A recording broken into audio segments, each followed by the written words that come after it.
नमस्कार, आप देख रहे हैं जार्प मीडिया और मैं हूं अभिषेक मिश्रा। एक बार फिर बात करेंगे मुकेश सहनी। देखिए, मुकेश सहनी बहुत महत्वपूर्ण फैक्टर हैं बिहार की राजनीति में, इसलिए उनकी चर्चा करनी पड़ेगी। और उनको महत्वपूर्ण फैक्टर हम इसलिए बता रहे हैं क्योंकि मुकेश सहनी के पास वो ताकत है, वो अपना खेल अगर नहीं बना सकते तो दूसरे का खेल या खासकर भारतीय जनता पार्टी का खेल जरूर बिगाड़ सकते हैं। तो मुकेश सहनी की जो क्षमता है वो लोकसभा चुनाव में बिहार की सियासत को प्रभावित करेगी, लोकसभा चुनाव के परिणामों को प्रभावित कर सकती है। मुकेश सहनी खेल भारतीय जनता पार्टी का बिगाड़ सकते हैं।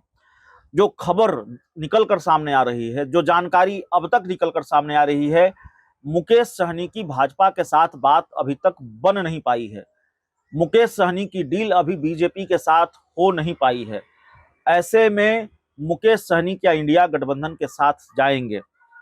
देखिए, पशुपति पारस इंडिया गठबंधन के साथ जाएंगे कि नहीं जाएंगे, इसमें थोड़ा सस्पेंस अभी भी है। हालांकि उन्होंने कह दिया है कि हमारे विकल्प खुले हुए हैं, लेकिन मुकेश सहनी के इंडिया गठबंधन में जाने की संभावनाएं बढ़ गई हैं, क्योंकि आरजेडी के भी कुछ नेताओं से जब हमारी बात हुई, आरजेडी के अंदर से भी हमने जानकारी निकालने की कोशिश की, तो आरजेडी बाहें फैलाकर गले लगाने को मुकेश सहनी को तैयार है।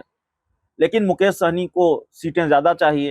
अब वो डिमांड उनकी पूरी होती हुई दिखाई नहीं दे रही है। 1 या 2 सीट पर उनको मानना पड़ेगा।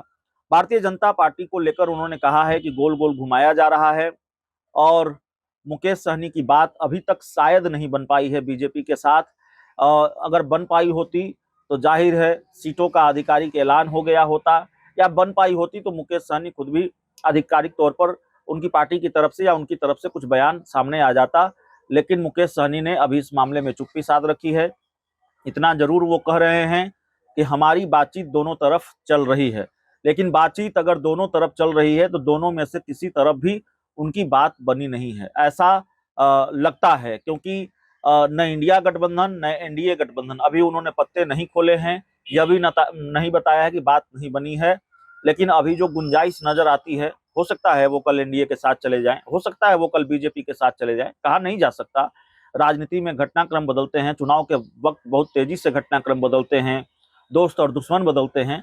हो सकता है वो भाजपा के साथ चले जाएं। संकेत दिए ही हैं उन्होंने कि अपनी जो अपना समाज है उसके लिए हम 2 कदम पीछे हटने को तैयार हैं। तो भाजपा से उनको परहेज नहीं है, लेकिन अभी जो तात्कालिक स्थिति और परिस्थिति है उस हिसाब से यही लगता है कि मुकेश सहनी इंडिया गठबंधन की तरफ ज्यादा उनका रुख है। इंडिया गठबंधन की तरफ वो ज्यादा दूर तक बढ़ चले हैं और संभवतः इंडिया गठबंधन में उनकी एंट्री हो सकती है।